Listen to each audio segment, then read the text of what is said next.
Welcome to The People's View, a program dedicated to discussing local, state, and national issues and their effect on the American people. The People's View provides a platform for state representatives and national figures to present their viewpoint. Whether it's social, economic, or financial topics, you'll hear it on The People's View. Hello, and welcome to The People's View. This is Carl Seidel and my co-host, Pete Silva. This program is sponsored by the Nashua City Republican Committee, and tonight we have our first guest.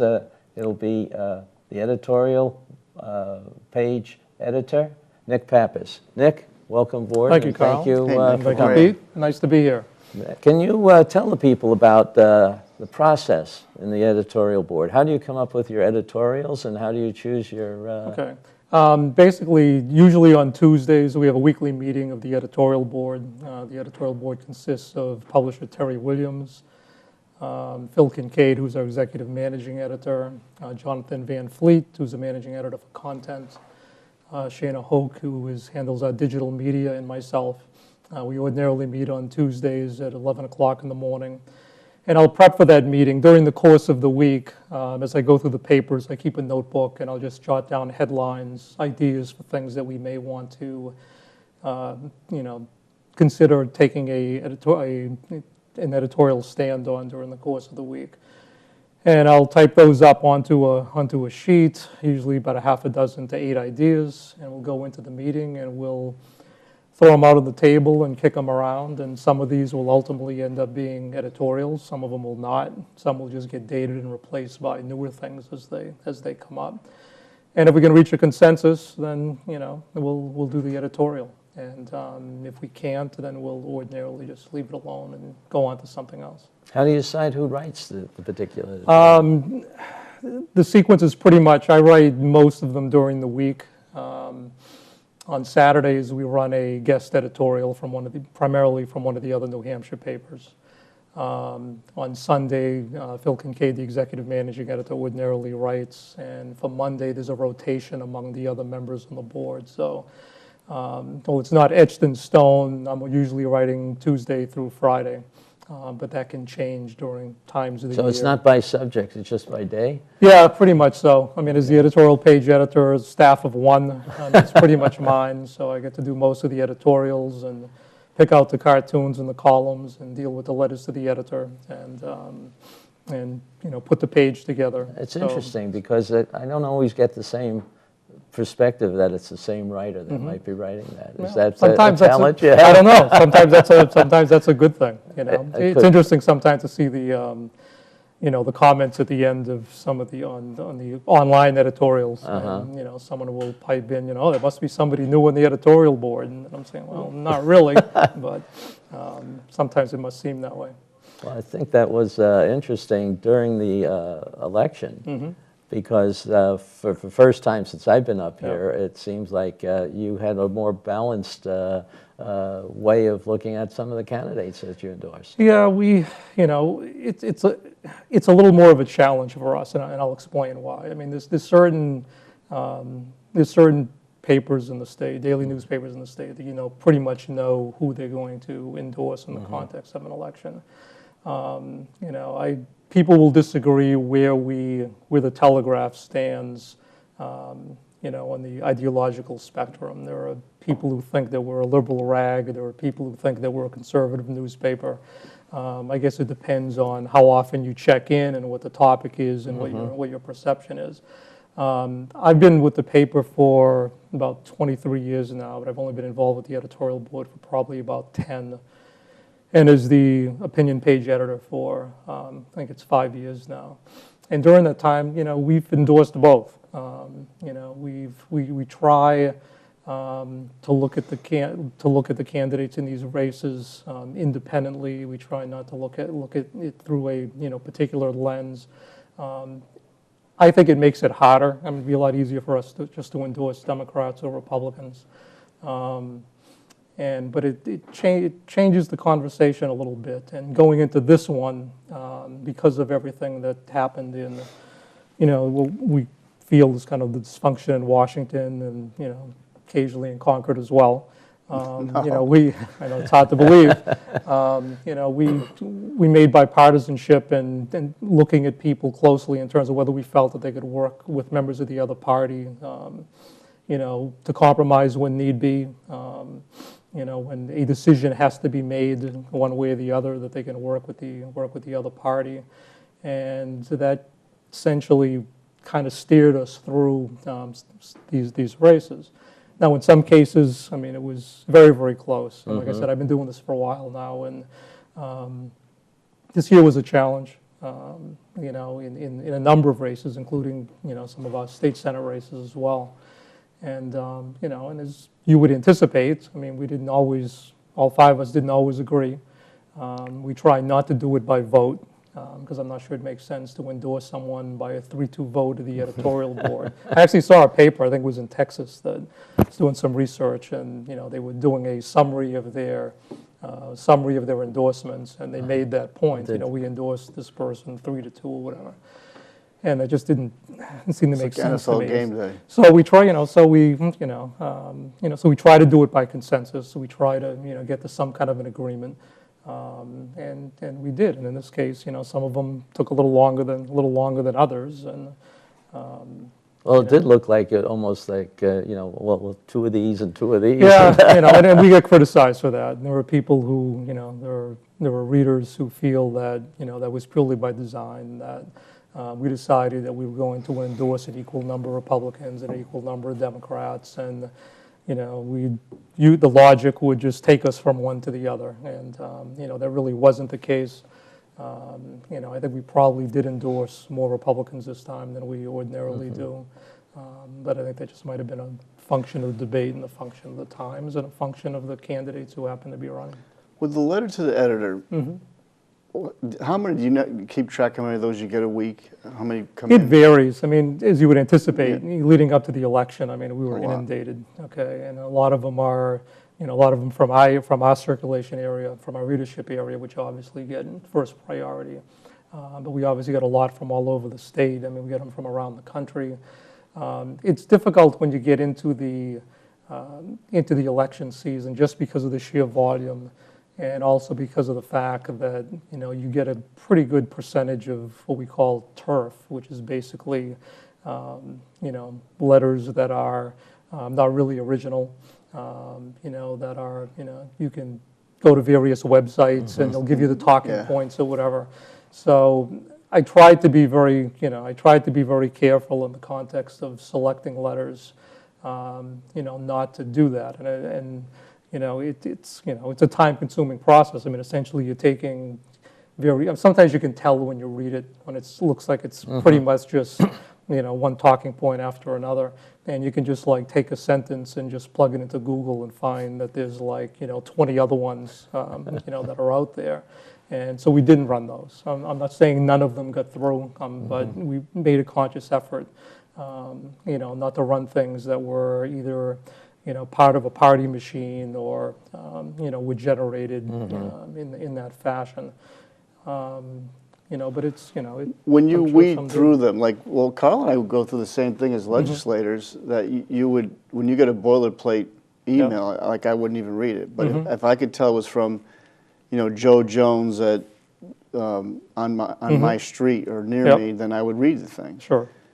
But when you go through them and wade through them, are the majority of them just, regular people sending in, or is it a lot of them? No, I'd say the majority are. Just as you get closer to an election, the percentage of those that aren't as legitimate just gets a little bit higher. I even came across one this time, which I hadn't seen before. It was written by someone who gave a local address, and it was Nashua or Hudson.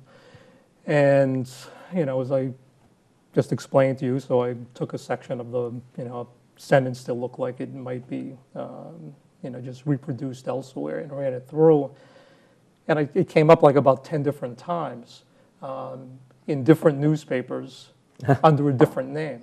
And it appeared that this person was just basically, sending these out to different newspapers under different names and seeing them published all the way through. And it was a letter that I was considering, and I saw that, and And these were like papers all over the country or whatever. Now we do call. I mean, 99% of the time, I will call to confirm. And it's not a foolproof system. But I mean, if I get an email or I get a letter from somebody, they have to give us a contact number, and I will call them and I will, address them by name, obviously, ask them if they've written a letter to the editor, and can you just tell me what it was about? And some people, sure feel like I'm getting looked at like I have two heads. I mean, well, don't you know? Don't you have it in front of you?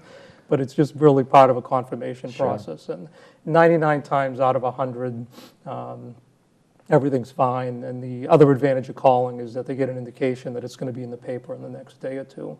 But every once in a while, you'll run into one where someone will say, well, I didn't write that, or, someone might have written that on my behalf. There was one example that came up, I think it was earlier this year, where there was a presentation made at some kind of a function or an event where someone spoke.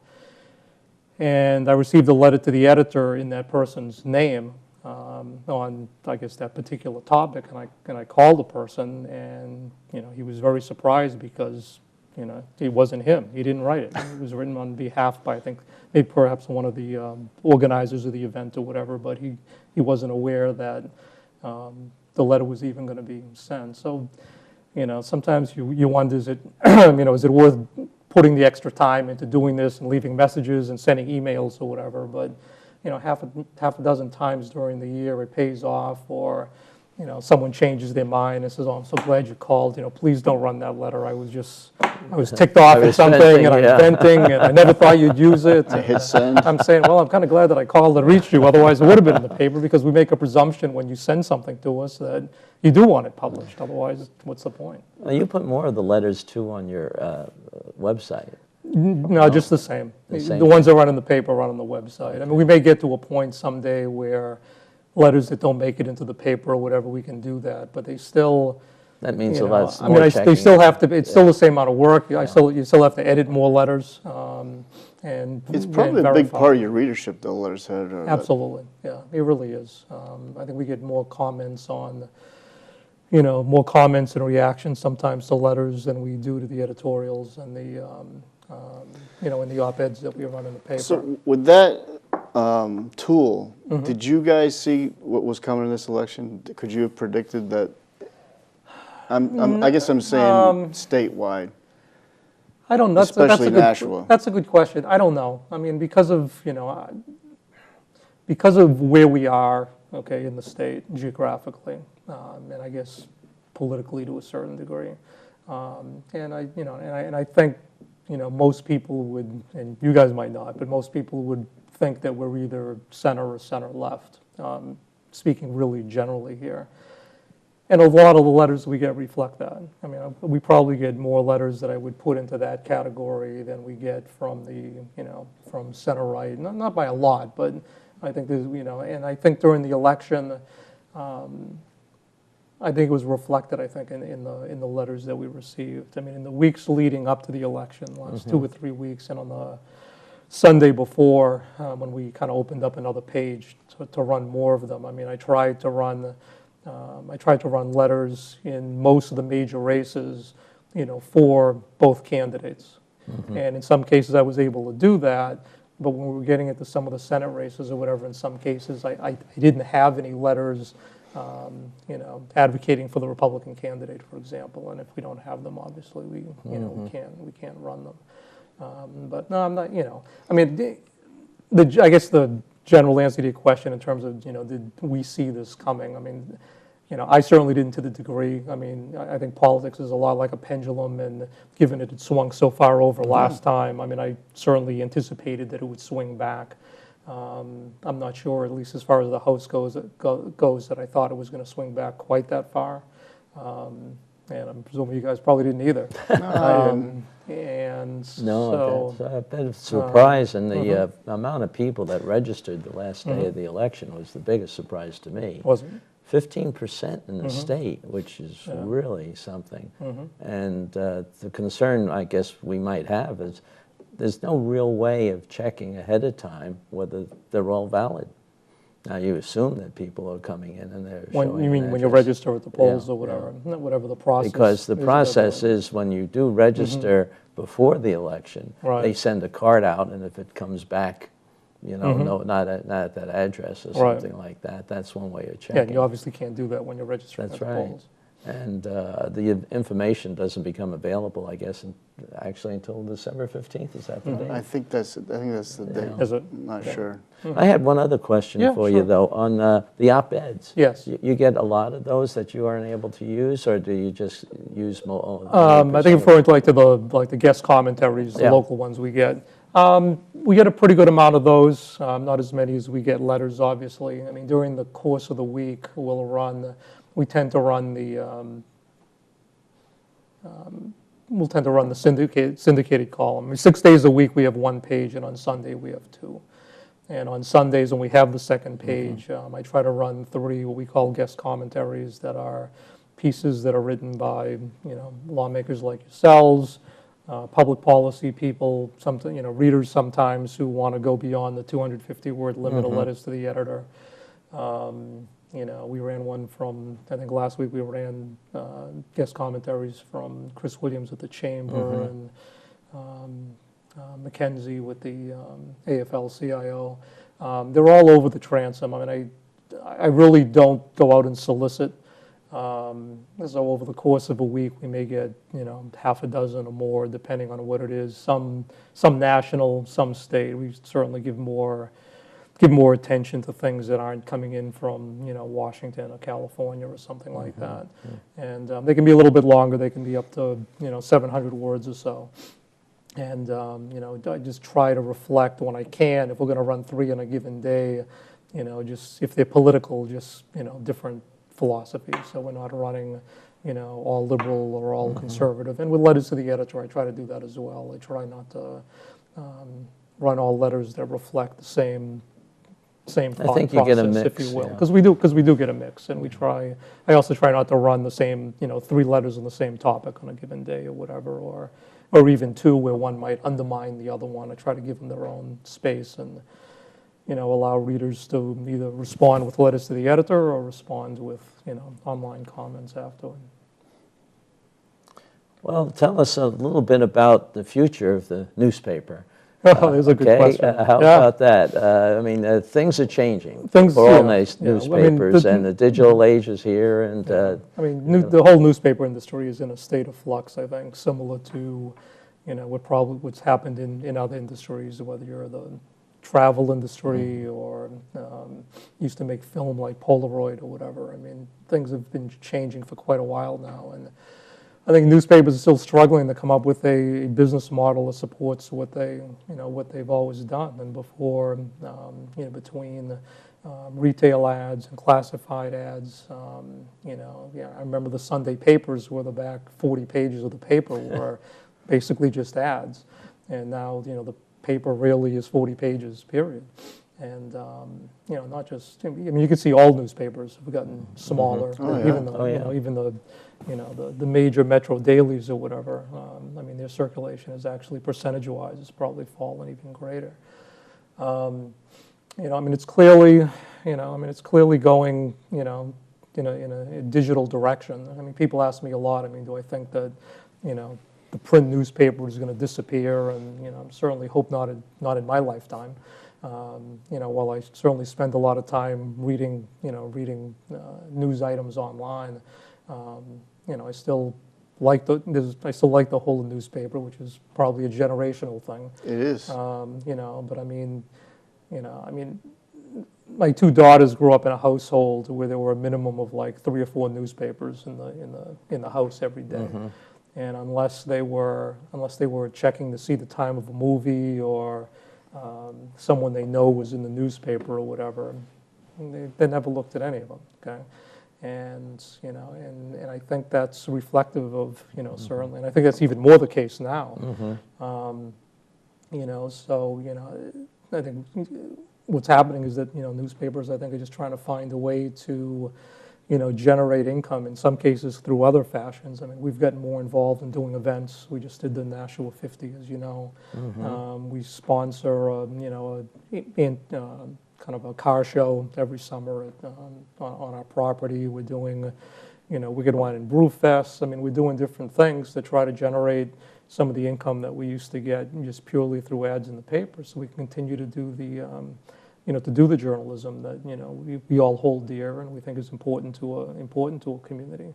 But it's getting more difficult to do that because you end up trying to do more with less. It's a challenge for us and pretty much anybody else who's in the news business these days. So you think it's strictly, or the biggest part of it is just the access to digital, or is it just... I think it was a double whammy when it occurred. I think it was a combination of the recession and I mean, we'd already been converting to digital. I think we've had a website for almost like 20 years now. But I think what happened, you get into the recession and people just stopped advertising and cutting back, and then you had the digital thing. So I mean, all the car dealers now, we used to run like 20 pages of car ads on a Sunday, and they all have their own websites, and they all, they're doing their own thing. And we still have some car dealers who advertise with us, but car dealers, real estate agents.